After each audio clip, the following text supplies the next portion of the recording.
What are you doing? Just remember when you're putting things back together, there's that reverse order of operation. So we already installed the degas bottle, batteries are back in, alternators on, serpentine belts on, cold and hot side charge pipes for the turbo, they're all installed, ready to go. Everything's torqued down.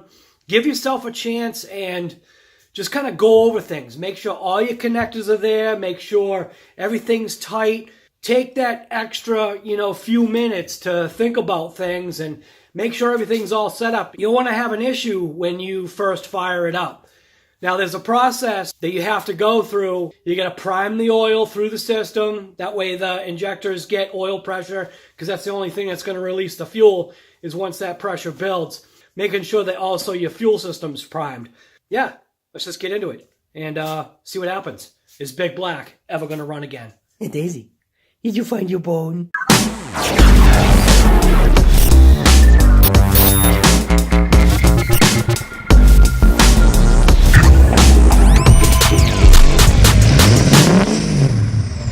Batteries are all in. Intercooler pipes are all connected up. Alternators in and tight. Got my double clamp on there so nothing pops off. Cold side charge pipe. Air box is all in. Now time for some peak final charge. Global 50/50.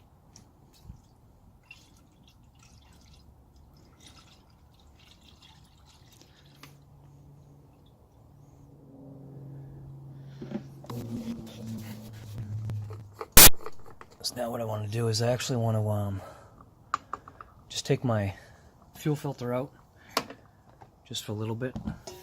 Get this in a good spot here just to show you what's going on.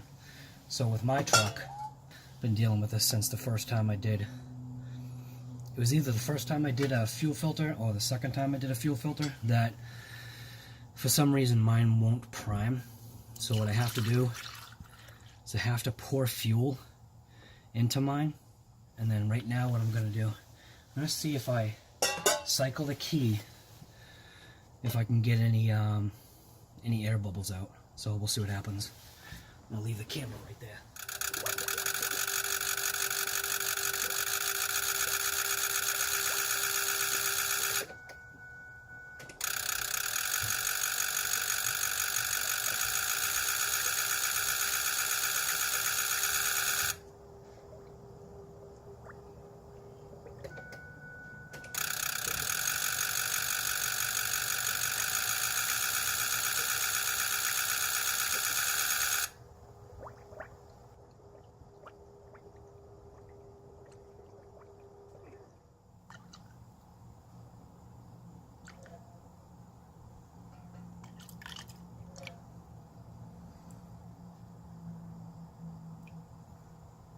So it gets to a point of where it's backfilling the main fuel filter.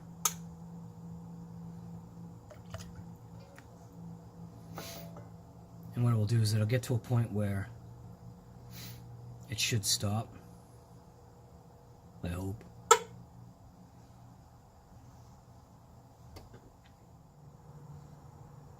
This has always worked for me.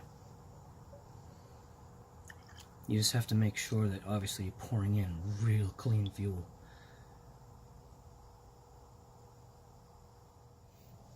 I'm gonna cycle the key again.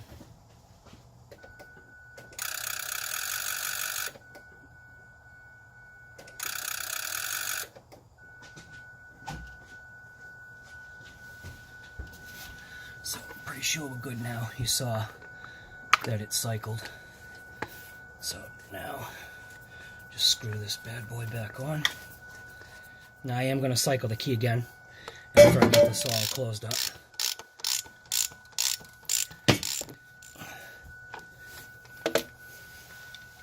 Hopefully it does. And there's a plug right over by your heater box right here. This is the circuit for the starter. What you're going to do is you're going to disconnect this portion right here, and what you do is you squeeze this together and you'll be able to pop this portion out of that plug unit or out of that connector. And then you're going to take that, find like a stud like right there, and it should be able to connect onto that, and what that will do is that will actually just light up the starter. And you want to turn that over until you hear just a consistent, there's a certain tone that you'll hear. I disconnect this wire right here. I'm gonna reroute mine a little bit. There we go. And then watch or listen.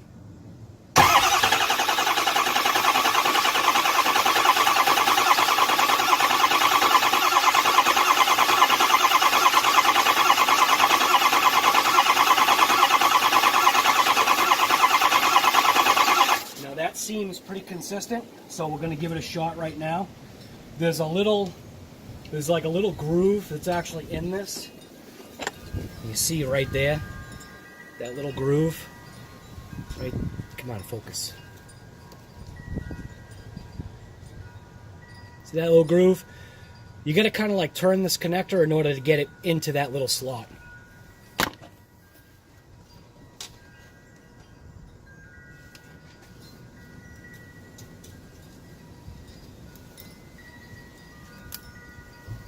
Now it's in.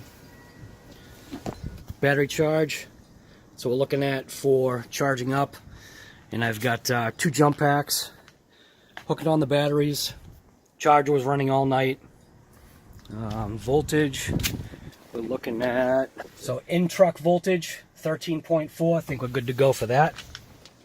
I got the key. Let's just see what happens.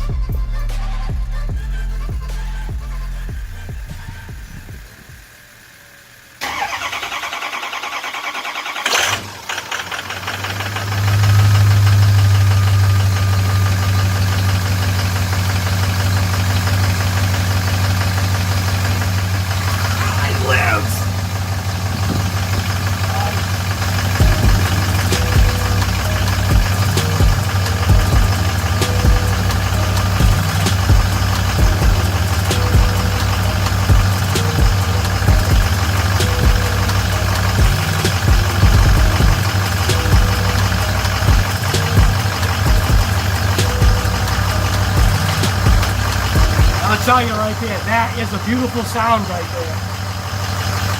So I'm just going to let it warm up just a little bit. I'm going to add some more coolant right now while it's running.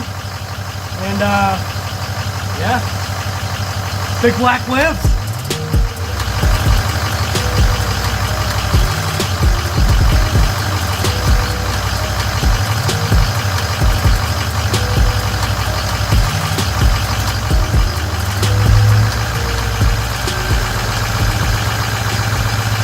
So you can hear right now it's switched into his automatic high idle. So what does that tell you? Tells you things are good, right?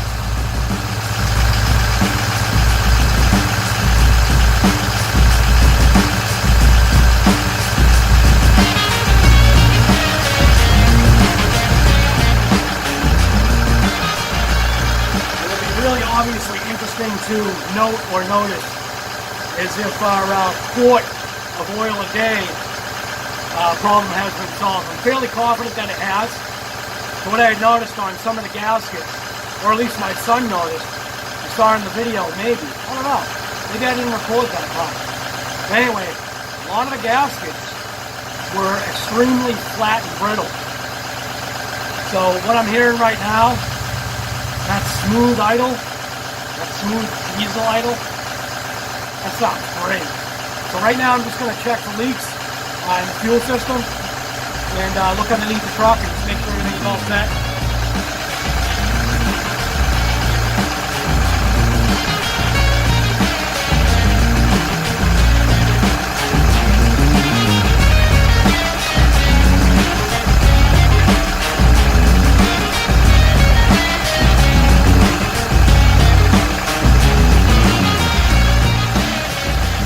Everything looks good. I don't see any leaks, any issues. You can see obviously there's a little bit of smoke burning off. And again, that's normal because everything that was a fitting or whatever, a bolt or a nut, we sprayed down with a lubricant, especially like in the exhaust area right there. You can see the smoke. Try to shine a light to it. I don't know, but maybe you can't see the smoke. But this truck is sounding great. There you go, a little bit of smoke right there. So again, like I was saying, all that stuff is normal. Just because there was so much just garbage on top of BigBlack's motor that when I uncovered everything, there's a good shot of the smoke right there. So that's what it should be sounding like. So I guess in a way, the only drawback to that sound that you hear right there, there's no more leaking oil. Does that wrestler do that? Woo! Like I was saying, I think the only drawback, now that it's not leaking oil, might have to invest in some fluid film or crown now.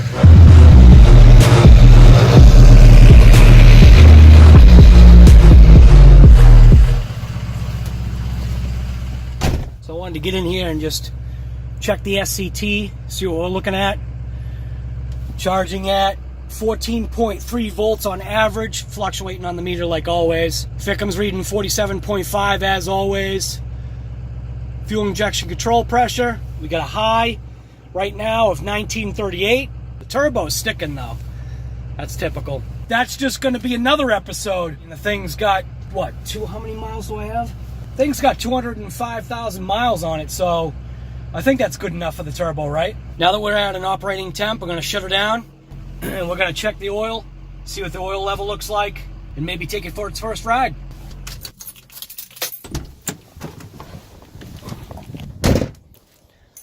Check the oil, see where we're at. I gotta tell you, it is weird to see that there's no oil leaking from this truck. It's been years. So just as I suspected, nothing on the stick. That's because obviously the oil cooler in that little valley where the oil cooler sits is now full. So let's go add some more oil.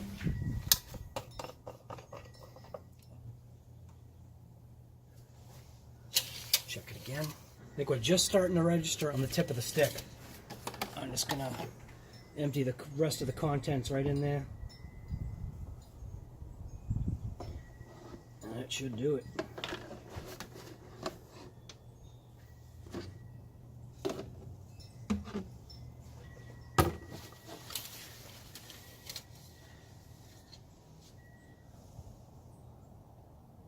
Focus. We're there. So it took 4 gallons after doing the oil cooler, obviously, to fill up that oil cooler and the valley where the oil cooler sits in. So it actually just takes extra fluid. So, but this isn't the end of BigBlack. Again, BigBlack just has a ton of work that I still have to do. We got to do the backing plates on the rear of this truck so that I can actually have some parking brakes. We're going to do obviously the axle seals at the same time, both left and right side. We're going to replace this radiator with a new radiator that I've got. We're also going to install a filtration system for the cooling system. Filtration system for the cooling system. Yeah. How about just a cooling system filter?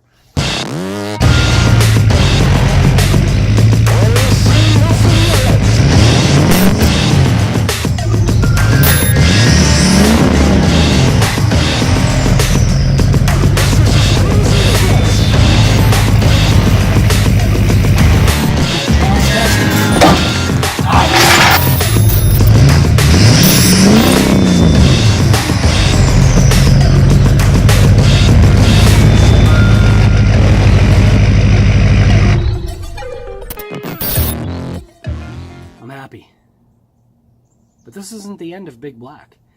Again, BigBlack just has a ton of work that I still have to do.